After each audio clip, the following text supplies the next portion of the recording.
যীশুখ্রিস্ট তার শিক্ষা ও জীবনে ভালোবাসা এবং ক্ষমার গুরুত্ব প্রদর্শন করেছেন।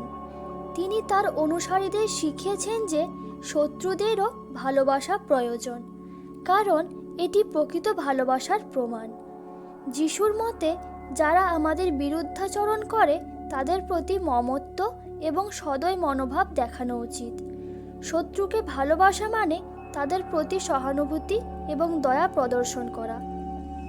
যিশু বলেন, যারা আমাদের কষ্ট দেয় তাদের জন্য প্রার্থনা করা উচিত এবং তাদের মঙ্গল কামনা করা উচিত। শত্রুদের প্রতি ভালোবাসা প্রদর্শন করে আমরা আমাদের হৃদয়ে ঘৃণা এবং প্রতিহিংসা দূর করতে পারি।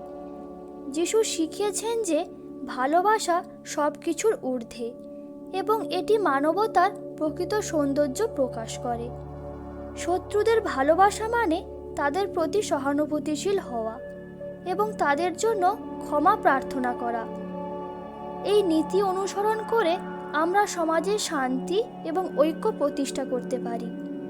যিশুর শিক্ষা আমাদের সবার হৃদয় ভালোবাসা এবং ক্ষমার শক্তি জাগিয়ে তোলে, যা আমাদের জীবনকে আরও সুন্দর এবং সমৃদ্ধ করে তোলে।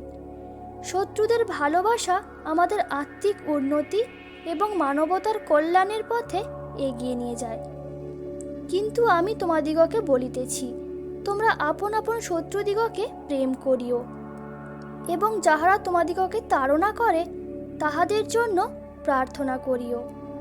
কিন্তু তোমরা যে শুনিতেছ, আমি তোমাদিগকে বলি, তোমরা আপন আপন শত্রুদিগকে প্রেম করিও, যাহারা তোমাদিগকে দ্বেষ করে তাহাদের মঙ্গল করিও।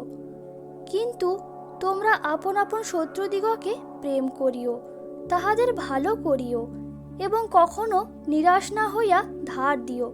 তাহা করিলে তোমাদের মহাপুরস্কার হইবে এবং তোমরা পরস্পরের সন্তান হইবে, কেননা তিনি অকৃতজ্ঞদের ও দুষ্টদের প্রতিও কৃপাবান। যাহারা তাড়না করে তাহাদিগকে আশীর্বাদ করো, শাপ দিও না। বরং তোমার শত্রু যদি ক্ষুধিত হয় তাহাকে ভোজন করাও, যদি সে পিপাসিত হয় তাহাকে পান করাও, কেননা তাহা করিলে তুমি তাহার মস্তকে জ্বলন্ত অঙ্গারের রাশি করিয়া রাখিবে। তোমার শত্রু যদি ক্ষুধিত হয় তাহাকে অন্ন ভোজন করাও, যদি সে পিপাসিত হয় তাহাকে জল পান করাও। তোমার শত্রুর গরু কিংবা গর্ধবকে পথহারা দেখিলে তুমি অবশ্য তাহার নিকটে তাহাকে লইয়া যাইবে। তুমি আপন শত্রুর গর্ধবকে ভারের নিচে পতিত দেখিলে যদ্যপি তাহাকে ভারমুক্ত করিতে অনিচ্ছুক হও, তথাপি অবশ্য উহার সঙ্গে তাহাকে ভারমুক্ত করিবে। তুমি আপন জাতির সন্তানদের উপরে প্রতিহিংসা কি দ্বেষ করিও না, বরং আপন প্রতিবাসীকে আপনার মতো প্রেম করিবে। আমি সদাপ্রভু। মন্দের পরিশোধে মন্দ করিও না এবং নিন্দার পরিশোধে নিন্দা করিও না, বরং আশীর্বাদ করো, কেননা আশীর্বাদের অধিকারী হইবার নিমিত্তই তোমরা আহুত হইয়াছ। কেননা যাহারা তোমাদিগকে প্রেম করে তাহাদিগকেই প্রেম করিলে তোমাদের কি পুরস্কার হইবে?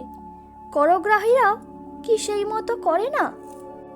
তখন যিশু কহিলেন, পিতো, ইহাদিগকে ক্ষমা করো, কেননা ইহারা কি করিতেছে তাহা জানে না। পরে তাহারা তাহার বস্ত্রগুলি বিভাগ করিয়া গুলিবাঁট করিল। পরে তিনি হাঁটু পাতিয়া উচ্চ স্বরে কহিলেন, প্রভু, ইহাদের বিপক্ষে এই পাপ ধরিও না। ইহা বলিয়া তিনি নিদ্রাগত হইলেন। আর শৌল তাহার হত্যার অনুমোদন করিতেছিলেন। পরস্পর সহনশীল হও এবং যদি কাহাকেও দোষ দিবার কারণ থাকে তবে পরস্পর ক্ষমা করো। প্রভু যেমন তোমাদিগকে ক্ষমা করিয়াছেন, তোমরাও তেমনি করো। দেখিও যেন অপকারের পরিশোধে কেহ কাহারও অপকার না করো, কিন্তু পরস্পরের এবং সকলের প্রতি সর্বদা সদাচরণের অনুধাবন করো। তোমরা পরস্পর মধুর স্বভাব ও করুণ চিত্ত হও। পরস্পর ক্ষমা করো, যেমন ঈশ্বরও খ্রিস্ট তোমাদিগকে ক্ষমা করিয়াছেন। যাহা হোক, তুমি আপন প্রতিবাসীকে আপনার মতো প্রেম করিও। এই শাস্ত্রীয় বচনানুসারে যদি তোমরা রাজকীয় ব্যবস্থা পালন করো তবে ভালো করিতেছ। প্রেম প্রতিবাসীর অনিষ্ট সাধন করে না, অতএব প্রেমই ব্যবস্থার পূর্ণ সাধন। প্রেম চিরসহিষ্ণু, প্রেম মধুর, ঈর্ষা করে না। প্রেম আত্মশ্লাঘা করে না, গর্ব করে না, অশিষ্টাচরণ করে না, স্বার্থ চেষ্টা করে না, রাগিয়া ওঠে না, অপকার গণনা করে না, অধার্মিকতায় আনন্দ করে না, কিন্তু সত্যের সহিত আনন্দ করে। সকলে বহন করে, সকলে বিশ্বাস করে, সকলে প্রত্যাশা করে, সকলে ধৈর্যপূর্বক সহ্য করে। যেহেতু সমস্ত ব্যবস্থা এই একটি বচনে পূর্ণ হইয়াছে, যথা তোমরা প্রতিবাসীকে আপনার মতো প্রেম করিবে। তুমি মন্দের দ্বারা পরাজিত হইও না, কিন্তু উত্তমের দ্বারা মন্দকে পরাজয় করো। ধন্য যাহারা মিলন করিয়া দেয়, কারণ তাহারা ঈশ্বরের পুত্র বলিয়া আখ্যাত হইবে। তোমার শত্রুর পতনে আনন্দ করিও না, সে নিপাতিত হইলে তোমার চিত্ত উল্লাসিত না হোক। মন্দের পরিশোধে কাহারও মন্দ করিও না। সকল মনুষ্যের দৃষ্টিতে যাহা উত্তম ভাবিয়া চিন্তিয়া তাহাই করো। অবশেষে বলি, হে ভ্রাতৃগণ, আনন্দ করো, পরিপক্ক হও, আশ্বাস গ্রহণ করো, এক ভাব বিশিষ্ট হও, শান্তিতে থাকো, তাহাতে প্রেমের ও শান্তির ঈশ্বর তোমাদের সঙ্গে সঙ্গে থাকিবেন। ভ্রাতৃপ্রেমে পরস্পর স্নেহশীল হও, সমাদরে একজন অন্যকে শ্রেষ্ঠ জ্ঞান করো।